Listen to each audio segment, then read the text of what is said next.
Bueno, bienvenidos al segundo video de introducción a R y RStudio. Eh, Vamos a empezar a hablar aquí de los tipos de datos y estructuras básicas que tenemos en R.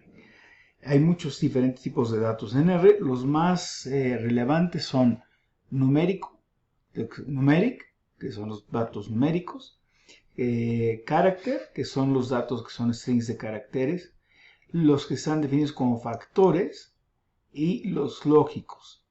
En el caso de los lógicos es un tipo de estructura que solamente puede tomar dos valores, verdadero o falso, true or false. Entonces, por ejemplo, la función if es para preguntar algo. Por ejemplo, aquí le estamos diciendo si 3 es mayor que 2, entonces imprime mayor que, de otra forma imprime menor que. Entonces, esta es la forma más básica del if. Entonces, si decimos if, si ejecuto esta función, me va a decir que es mayor que, porque 3 es mayor que 2. En realidad, el es mayor, si yo hago una variable, la llamo es mayor y le pongo 3 mayor que 2, me va a decir, esta es una variable lógica y su valor puede ser falso o verdadero, en este caso es verdadero. Si yo defino es mayor y la hago igual a 2 mayor que 3, entonces de nuevo le imprimo y me dice que es falso. Para saber si una variable o un objeto en R es lógico, le puedo preguntar is logical, es mayor, y me dice que sí, eso es una variable lógica. Si yo le pregunto si es numérica, me va a decir que es falso, que es no tendrá el resultado de lo que estoy tecleando, viene aquí en la consola. Ahora, los datos numéricos incluyen tanto los datos enteros y los continuos, o doble precisión. Hay forma también de distinguir si es numérico general o es entero. Por ejemplo, si yo defino la variable x y le doy el valor 3.6, si yo le digo si es numérica, me dice que sí es verdadero. Si le pregunto si es entera, me dice que es falso. Si le pregunto si es de doble precisión, me dice que es verdadero. Y también, pues, si desconozco qué tipo sea la variable x, le puedo decir type of x y me dice que es de doble precisión, ¿sí? Pero los de doble precisión son numéricos, todos los de doble precisión son numéricos, ¿sí? Los strings de caracteres se crean utilizando comillas entre el string que queremos definir. Por ejemplo, aquí yo quiero definir la variable y como el string el día de hoy es martes. Entonces le digo y igual a esto. Si yo le digo type of y, me dice que es un tipo carácter. Si yo tecleo y, me dice lo que yo le dije, el y es hoy es martes. Puedo decir ahora z, el poeta dijo, ha sido un gran día y se fue. Yo puedo tener comillas dentro de un string de caracteres. Entonces, si lo hago así, me dice, el poeta dijo, ha sido un gran día y se fue. A la hora de imprimirlo, me sale exactamente lo que habíamos dicho. El poeta dijo, ha sido un gran día y se fue. Hay muchas funciones para trabajar con caracteres. Por ejemplo, si yo quiero contar el número de caracteres en y, le digo en char y me dice cuántos caracteres tiene y.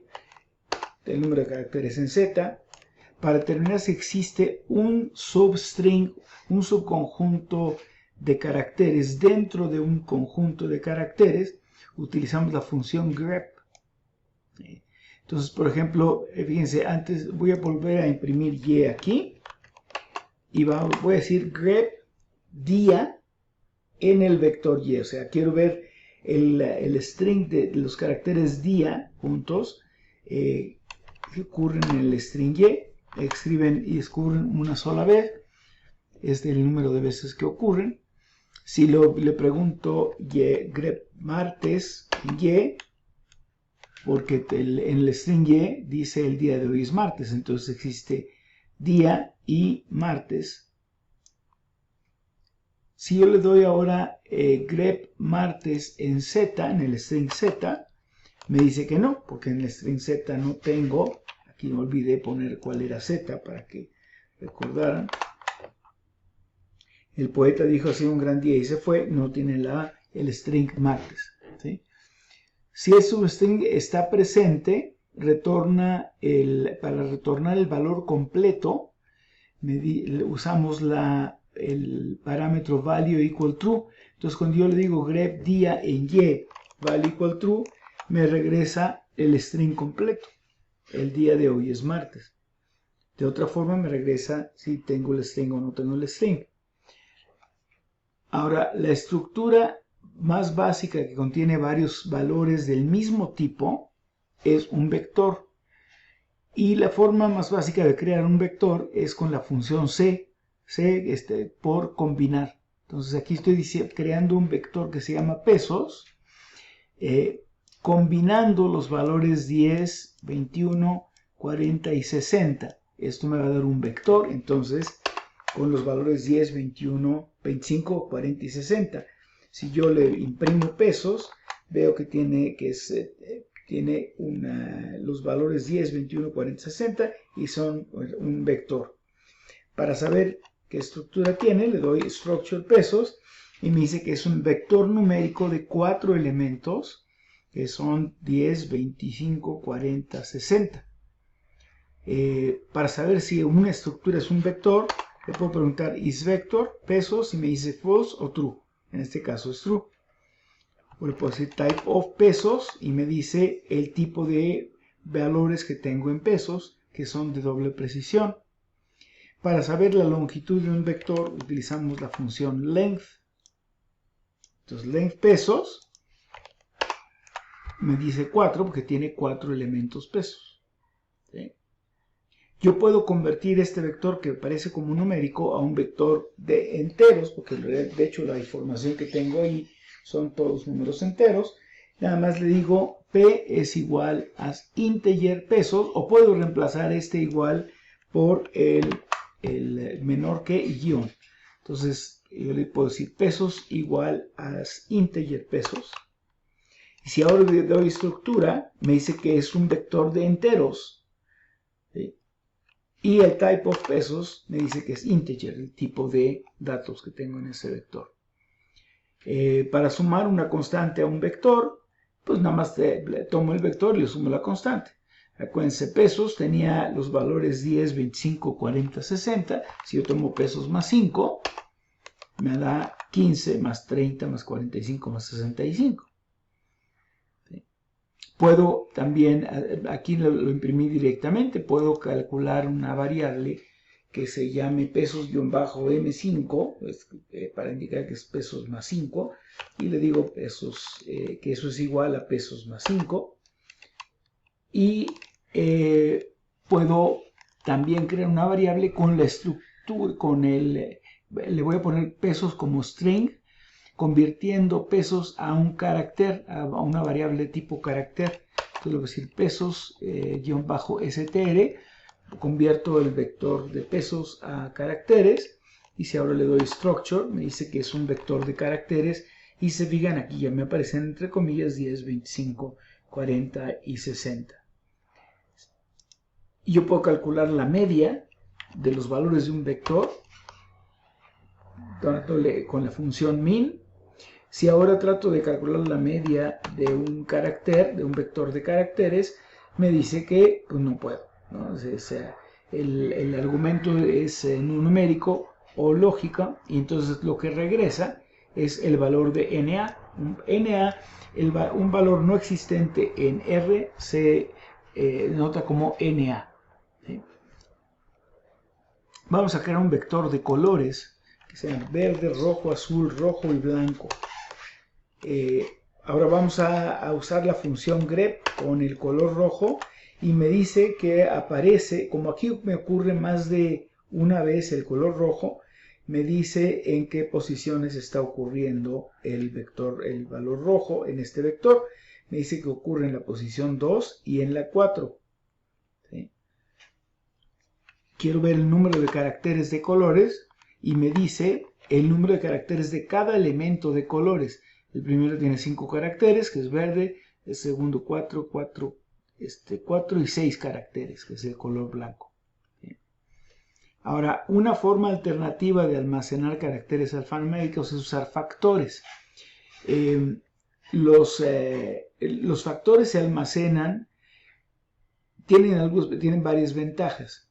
Los datos alfanuméricos, si los almacenamos como factores, todos los valores que son únicos de los datos que tengo, se vuelve un nivel del factor. ¿Sí? Entonces, los datos alfanuméricos son entonces almacenados como enteros que corresponden a los niveles de los factores. Entonces, si yo defino colores 2 como colores como factor, le doy colores 2, me dice que tiene los valores verde, rojo, azul, rojo y blanco. Pero si ahora le doy estructura a colores 2, me dice que es un factor que tiene nada más 4 niveles. El nivel azul, blanco, es decir, el rojo no me lo cuenta 2 veces, porque estos dos valores son el mismo cuando lo considero como factor. Eso tiene ventajas, porque además de que me ocupa menos almacenamiento un entero, no estoy repitiendo strings porque se repitan en mi vector de caracteres. Si yo le pongo aquí levels, me dice que tiene 4 niveles, que son los azul, blanco, rojo y verde. Si ahora lo convierto como numérico, me saca 4, 3, 1, 3, 2, que es como codificó los colores. Entonces, toma colores 2, como está definido como factor, cada factor se asocia a un número, y aquí tenemos que es el 4, el 3, el 1, el 3, el 2. Entonces, como ven, nada más está almacenando 4 números. Los 4 niveles del factor, y tantas ocurrencias como sucedan de ese, pero me los guarda como enteros. Entonces, definitivamente hay muchas ventajas. Requieren menos memoria para almacenar los factores que un string de caracteres, y se almacenan solamente una vez en los niveles. Ahora, supongamos que eliminamos el primer valor de colores 2. ¿Cómo elimino el primer valor? El color es un vector, entonces tiene una sola dimensión. Si yo quiero eliminar el primer elemento de colores 2, entonces le digo colores 2 menos 1 y me deja nada más azul, blanco, rojo, verde. ¿Sí? En colores 2 tenía rojo, azul, rojo, blanco. Si elimino el primer elemento, me queda azul, blanco, rojo, verde. En colores, al eliminar un elemento, si se fijan, el elemento que teníamos en colores 2 es, déjenme poner otra vez colores 2 aquí, era verde, rojo, azul, rojo, blanco. Entonces, a pesar de que eliminé este primer elemento que es el verde, ¿sí? A pesar de que eliminé este primer elemento que es en verde, los niveles se mantienen: azul, blanco, rojo, verde. El verde me sigue apareciendo en los niveles a pesar de que no me aparecen los datos. ¿Sí? Ahora vamos a crear un vector con estos strings de caracteres: 30 años después, 20 años después, 20 años después, 30 años después, 20 años después, 30 años después. Estamos en esto.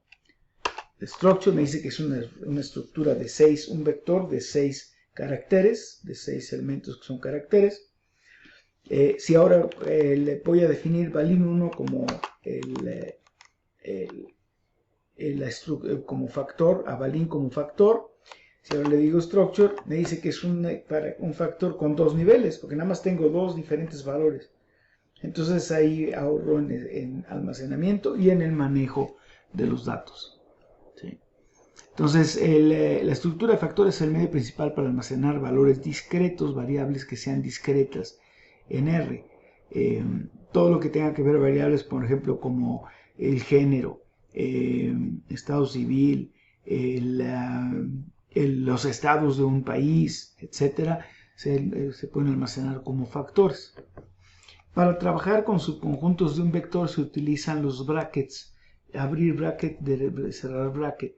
Entonces, por ejemplo, para indicar que quiero trabajar con, acuérdense que el vector de pesos tenía los valores 10, 25, 40, 60. Si quiero trabajar nada más con el primero y el 4, entonces le diría pesos y entre brackets C1,4. Y si quiero trabajar con los elementos excepto el 1 y el 4, nada más le pongo el menos aquí y me va a quitar los elementos que pertenecen al vector que defino aquí, 1 y 4. Entonces va a ser acá 25, 40. ¿Sí? También puedo generar un arreglo que considere al vector original eliminando los elementos 1 a 4 y pesos 1 tiene lo mismo, 25, 40. ¿Sí? Ahora, los vectores deben almacenar datos del mismo tipo. Entonces, hay una alternativa que se llama lista, que es un tipo de vector que puede almacenar diferentes tipos de valores. Por ejemplo, yo no puedo tener un vector que tenga valores numéricos y valores alfanuméricos en el mismo vector. Todos son alfanuméricos, todos son numéricos. Pero yo puedo generar una lista. Fíjense, acuérdense que colores 2 tengo, era un factor, es una variable que es factor con esos niveles. Y eso es una variable de tipo factor. Pesos es una variable numérica.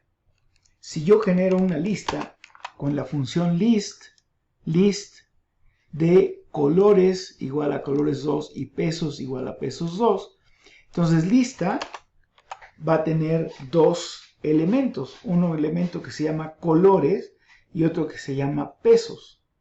Para accesar a alguno de los elementos de esta lista, yo uso el signo de pesos, el signo de dólares.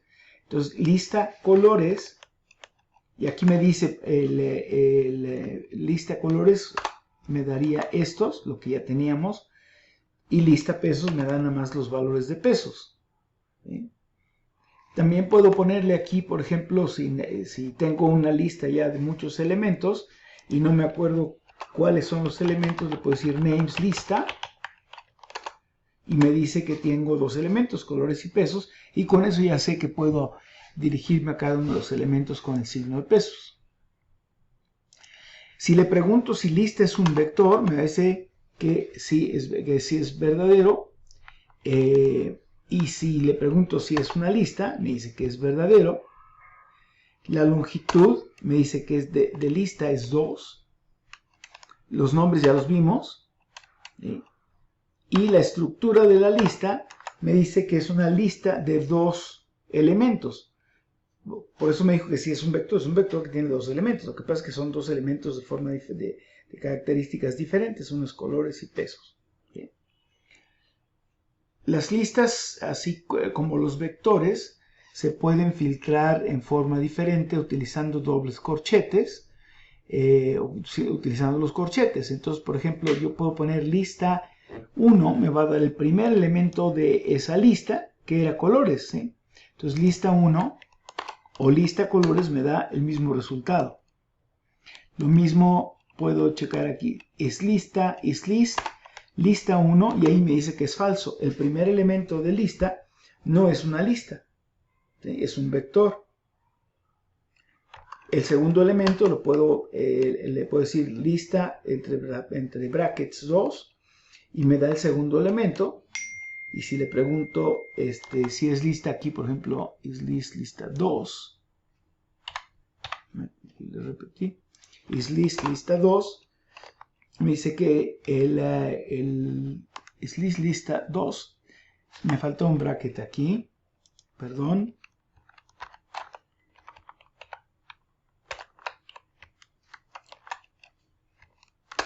Y ahí me dice que es falso, porque el segundo elemento de lista es un vector, no es una lista.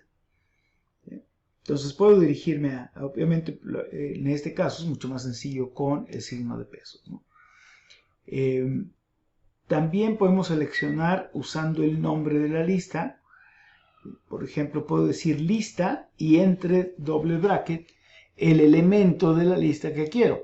Entonces me va a dar, esto es lo mismo que poner lista, signo de pesos, colores. Y también nos podemos referir a uno de los elementos de la lista con lista, signo de pesos, colores. Como les comentaba hace rato, los valores perdidos o missing values en R se codifican como NA. Por ejemplo, si yo tengo este vector de probabilidades y le pregunto, ¿is NA probabilidades?